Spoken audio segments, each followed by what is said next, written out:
Kalau bisa kandidat itu debat kayak YLC, hanya 2-3 paslon, cuman ada Bang Karni, mereka menyampaikan visi misi dan debat kandidat, urat sarapnya dikeluarin semua, data-datanya dikeluarin semuanya, nggak boleh pakai tab, nggak boleh pakai handphone, matikan semua, biar kelihatan siapa yang tidak pakai bantuan dan siapa yang pakai bantuan, kelihatan jago kalau bicara. Kan keren Bang, ini debat kandidat dikit-dikit ada contekan. Menurut saya nggak orisinal, handphonenya dibuka, tabnya dibuka. Siapa yang menggaransi bahwa mereka itu tidak ada support yang kemudian memberikan mereka itu feedback dan masukan yang menurut saya cukup bagus. Sebentar, Adi. Saya kira itu juga nggak benar kalau nggak boleh bawa contekan. Karena kalau bicara angka, orang nggak semua orang bisa punya nalar yang begitu cerdas seperti Sri Mulyani. Yang kalau lihat angka itu dia udah bisa terekam di sininya. Saya kira kalau untuk bawa contekan, bawa poin-pointer sih saya kira itu masih masuk akal lah ya. Makasih.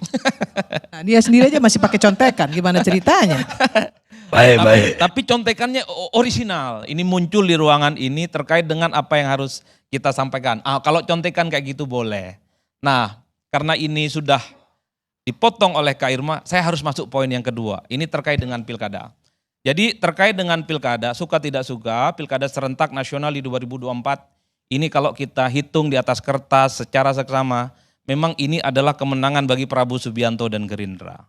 Itu harus diakui. Ini sepertinya siklus dari kekuatan politik yang berubah dalam setiap 5 tahun.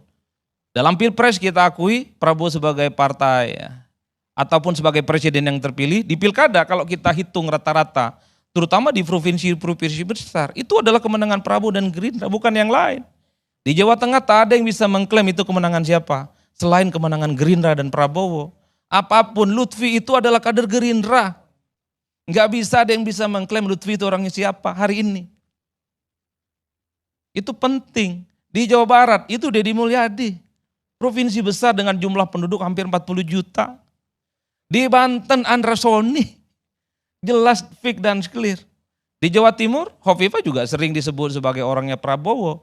Bahkan di Tuan Kamil, menurut saya ada sedikit eksepsional soal Jakarta. Ini agak sedikit panjang kalau soal itu. Yang ingin saya katakan adalah, secara umum di provinsi-provinsi besar, ini adalah kemenangan Gerindra. Bagi saya ini bagian dari siklus kekuasaan yang saat ini sedang dimenangkan oleh Gerindra di Pilpres yang merembet kepada pilkada. Ini mungkin adalah obat politik karena pilkada, saat ini Gerindra menang dan pileg kebetulan. Gerindra itu kan dia nomor 3, kalah dari Golkar yang saat itu secara pileg dia tipis banget perolehan suaranya dengan PDIP. Oleh karena itu kalau kita hitung rata-rata secara umum, wajar kalau kemudian yang layak berbangga per hari ini adalah Gerindra dan Prabowo Subianto. Dan itu sangat terlihat dari endorsement secara terbuka bisa dilakukan. Kenapa Prabowo Subianto itu memberikan endorsement seperti video-video terbuka di Jawa Tengah? Saya menduga ini karena Lutfi adalah kader Gerindra. Dan kompetisinya di kandang banteng yang tidak mudah. Kenapa misalnya Prabowo Subianto memberikan endorsement politik di Banten? Andra Soni yang dalam survei-survei, dalam kalkulasi politik apapun, rasa-rasanya sulit mengalahkan Airin. Karena Andra Soni adalah kader terbaik Gerindra di Banten, melawan terah politik dinastinya Atut, mengusung Airin Rahmadiani. Kenapa misalnya Prabowo tidak terbuka mengendorse Ridwan Kamil di Jakarta? Saya menduga Ridwan Kamil bukan kader Gerindra. Tapi beda ceritanya. Kalau Ridwan Kamil itu, misalnya besok Ridwan Kamil Gerindra, saya hakul yakin kalau pilkada Jakarta berlangsung 2 putaran, Prabowo juga akan memberikan dukungan secara terbuka. Seperti yang di Jawa Tengah ataupun seperti di Banten. Itu yang saya kira memang harus dikalkulasi secara utuh. Saya membaca dukungan politik Prabowo di begitu banyak tempat, yang paling samar hanya di Jakarta. Enggak terlampau kelihatan. Bahwa ada makan malam, ya itu tidak bisa dibantah.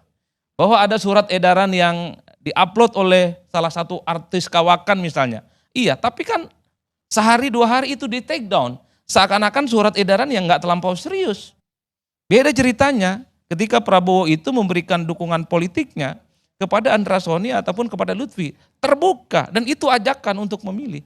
Ini yang saya kira memang kenapa daya hentak endorsement Prabowo di Jakarta itu tidak terlampau kelihatan, yang justru kelihatan adalah bagaimana dukungan politik Jokowi yang secara terbuka.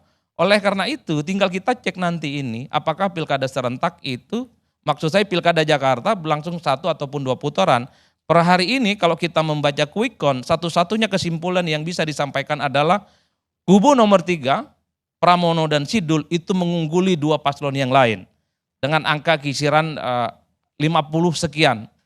Tapi semuanya ini kan dalam rentan margin of error. Quick count itu kan ada margin of error yang 1%, ada yang 1,5%, ada yang 2%. Tentu bagi kubu Pram dan Sidul dibaca optimis bahwa pilkada berlangsung 1 putaran di Jakarta. Tapi bagi kubunya Bang Silvester, bagi kubunya Kimplas, Kak Irma, dibaca negatif. Itu tidak 1 putaran, tapi berlangsung 2 putaran. Tapi ingat, dalam undang-undang pilkada disebutkan bahwa quick count dan survei ini adalah partisipasi politik dari masyarakat dan bukan hasil resmi dari KPU. Jadi tunggu hasil resminya soal apakah Jakarta itu 1 ataupun 2 putaran. Kira-kira begitu Bang Karni yang bisa kita sampaikan. Kurang lebihnya mohon maaf. Satu lagi. Untuk kasus Pilkada Jakarta, terus terang saya harus berterima kasih kepada RK dan Pak Suswono karena bisa menyatukan FPI dengan Pak Jokowi. Ini langkah betul Pak. Apapun judulnya, FPI itu adalah organisasi yang dianggap terlarang, dibubarkan oleh Pak Jokowi.